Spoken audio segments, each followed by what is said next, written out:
கடந்த சனிக்கிழமை சென்னைக்கு வந்தார் திரு ராகுல் காந்தி. செய்தியாளர்களிடம் பேசும்போது அவர் ஒரு விஷயத்தை சொன்னார். இந்திய ஒன்றிய அரசு, மோடி அரசு கொண்டு வரக்கூடிய அந்த தொகுதி மறுசீரமைப்பு வரைவு சட்டத்திற்கு டிராப்ட் மசோதா ஆதரித்து வாக்களிப்பவர்கள் தமிழ்நாட்டிற்கு துரோகம் செய்யக்கூடிய எட்டப்பர்கள் என்று அவர் சொல்லியிருக்கிறார். பொதுவாகவே தமிழ்நாட்டுடைய அரசியல் களத்துல ஒரு பேச்சு உலவுகிறது. அது என்னன்னா, மோடி அரசு கொண்டு வரக்கூடிய இந்த ரீஆர்கனைசேஷன் பில்ல திமுக ஆதரிக்க போகுது. எனக்கு என்ன சந்தேகம் அப்படின்னா, இவ்வளவு தூரம் காரமா ராகுல் காந்தி சொல்லிட்டு போனாரு. இதற்கு திராவிட முன்னேற்ற கழகத்துடைய தலைமை ஏன் பதில் சொல்லல? திமுக மாறிடும், ஓட்டு போட்டுடும் அப்படின்னு நானும் நம்பல. ஆனா அமைதியா இருக்கிறாங்களே ஏன்?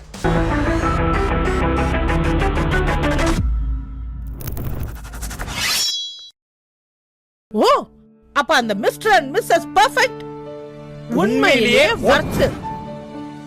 நரம்பு தளர்ச்சியிலிருந்து விடுபட்டு உடம்பு ஒரு புது வீரியம் பெற மா நேச்சுரல்ஸோட மிஸ்டர் பெர்ஃபெக்ட்டை யூஸ் பண்ணுங்க. வணக்கம் தோழர்களே, ரூச செயல் வாயிலாக இன்று மீண்டும் உங்களை சந்திப்பதில் பெரும் மகிழ்ச்சி அடைகின்றேன். சமீபத்தில் கடந்த சனிக்கிழமை சென்னைக்கு வந்தார் எதிர்க்கட்சி தலைவர், காங்கிரசினுடைய நாடாளுமன்ற உறுப்பினரும் எதிர்க்கட்சி தலைவருமான திரு ராகுல் காந்தி. அப்போ வந்தாரு. மாமல்லபுரத்தில் நடந்த கட்சியினுடைய அந்த பயிற்சி முகாமில் பயிற்சி பெற்றவர்களுக்கு சான்றிதழ் வழங்கி பேசிட்டு அதுக்கப்புறம் செய்தியாளர்கிட்ட பேசும்போது அவர் ஒரு விஷயத்த சொன்னார். அதாவது, இந்திய ஒன்றிய அரசு, மோடி அரசு கொண்டு வரக்கூடிய அந்த தொகுதி மறுசீரமைப்பு வரைவு சட்டத்திற்கு டிராப்ட் மசோதா ஆதரித்து வாக்களிப்பவர்கள், காட்டி கொடுப்பவர்கள், அதாவது வீரபாண்டிய கட்டமன்ல வரும் இல்லையா, காட்டி கொடுத்தான் அப்படின்ட்டு அந்த வார்த்தையை அவர் பயன்படுத்துறாரு. என்ன வார்த்தை அது? எட்டப்பர்கள் அப்படின்னு சொன்னார். எட்டப்பா, காட்டி கொடுத்தவனே எட்டப்பா அப்படின்னு சொல்லிட்டு கர்ஜிப்பார் வீரபாண்டிய கட்டமன். அந்த சினிமாவில் நீங்க பார்த்தீங்கன்னா தெரியும். அந்த மாதிரி மோடி அரசு கொண்டு வரக்கூடிய, நாடாளுமன்றத்தில் கொண்டு வந்து அறிமுகம் செய்யக்கூடிய தொகுதி மறுசீரமைப்பு சட்ட வரைவிற்கு ஆதரவாக வாக்களிப்பவர்கள் தமிழ்நாட்டிற்கு துரோகம் செய்யக்கூடிய எட்டப்பர்கள் என்று அவர் சொல்லியிருக்கிறார். இது மிக மிக கடினமான வார்த்தை, ஆனா சரியான வார்த்தை. நாங்க செய்ய மாட்டோம். தமிழ்நாட்டுக்கு இருக்கக்கூடிய நாடாளுமன்ற உறுப்பினர்களுடைய எண்ணிக்கையை குறைக்கக்கூடிய ஒன்றை நாங்கள் ஏற்றுக்கொள்ள மாட்டோம் அப்படின்ட்டு அவர் சொல்லியிருக்காரு. ரைட், இந்திய அளவில் தான் அது நடக்க போகுது.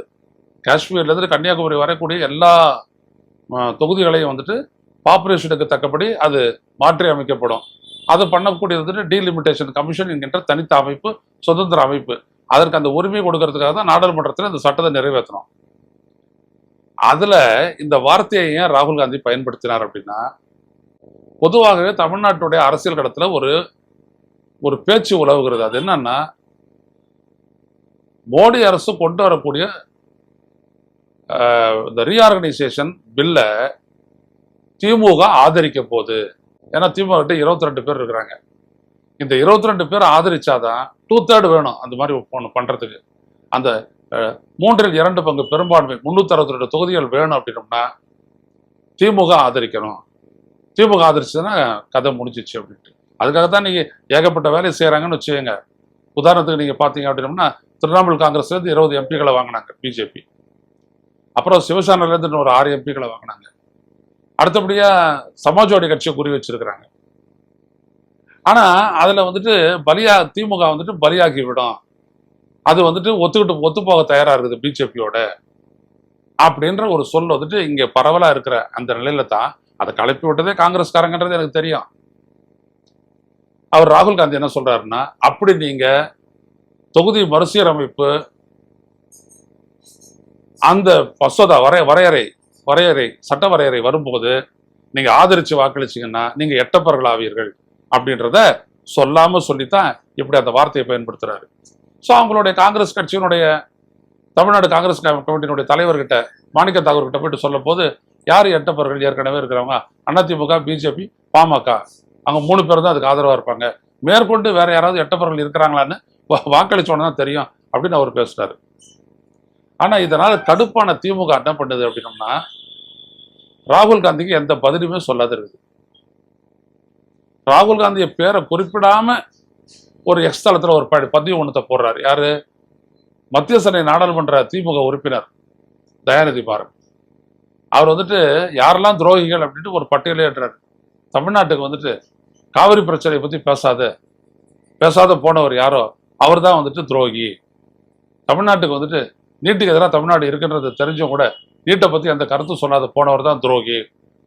தமிழ்நாட்டில் சட்டம் ஒழுங்கு சரியில்லாத போது அதை பத்தி வாயே திறக்காத பேசிட்டு போனவர் தான் துரோகி அப்படின்னு சொல்லிட்டு ராகுல் காந்தியோட பெயரை குறிப்பிடாத அவரு பல விடயங்களை சொல்லி திட்டுறாரு. துரோகி, அதாவது எட்டப்பன் அப்படின்ற ஒரு பேர்ச்ச அவரு சொல்றாரு.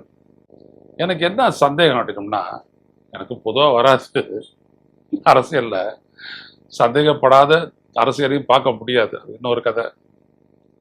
இவ்வளவு தூரம் காரமா ராகுல் காந்தி சொல்லிட்டு போனாரு. இதற்கு திராவிட முன்னேற்ற கழகத்துடைய தலைமை ஏன் பதில் சொல்லல? முதல்ல இப்ப போன தேர்தல் அப்ப மக்களை சட்டப்பேரவை தேர்தல் நடக்கிறப்போ அதே நேரத்தில் வந்து அதை கொண்டு வர பார்த்தாங்க மோடி அரசு.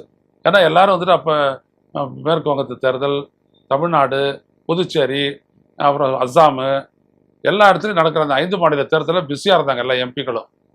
அப்போ அந்த மசோதாவை கொண்டு வந்தாங்க, நிறைவேற்றலாம் அப்படின்ற மாதிரி தான் தொகுதி மறுசீரமைப்பு மசோதா. அப்போ வீழ்ச்சிக்கிட்டவர் முதல்ல ஸ்டாலின் தான். அவர் தான் அந்த பெரும் பிரச்சனையாக்குறாரு. விடமாட்டோம், தமிழ்நாட்டோட எண்ணிக்கையை குறைக்கிறத விடமாட்டோம் அப்படின்னு சொல்லிட்டு பெரிய அளவில் இது பண்ணி கடைசியில் எதிர்கட்சிகள் 240 பேரும் அப்படியே அந்த மசோதாவுக்கு எதிர்த்து ஓட்டு போட்டாங்க. பாஜகவால் அதிகபட்சம் அந்த 362 இடங்கள் அந்த எண்ணிக்கையை எட்ட முடியல. ஸோ அந்த மசோதா அடிபட்டு போச்சு. அப்போ அந்த தேர்தல் அப்ப அவ்வளவு பிஸியா இருந்த நேரத்திலையும் கூட திமுக இவ்வளவு தூரம் காட்டமா அதை எதிர்த்தத இப்ப நடக்கக்கூடிய பார்லிமெண்ட் செஷன்ல, மான்சூன் செஷன், இதுல அதை கொண்டு வந்துட்டாங்க அப்படின்னோம்னா நாங்க என்ன பண்ணுவோம் அப்படின்றத பத்தி இது வரைக்கும் சொல்லவே இல்லை. அமைதி கேட்கறாங்க. அது பலரையும் என்ன கேள்வி எழுப்புது அப்படின்னோம்னா, அப்ப திமுகனுடைய நிலை மாறுதா? பிஜேபிக்கு ஆதரவா போறாங்களா? பிஜேபி என்ன சொல்றாங்க, இருக்கிறத 50% கூட்டுவோம் அப்படின்னு தானே சொல்றாரு அமித்ஷா. அப்படி கூட்டினானா 39 அப்படின்றது கிட்டத்தட்ட 59, 58 அப்படி ஆகுமே.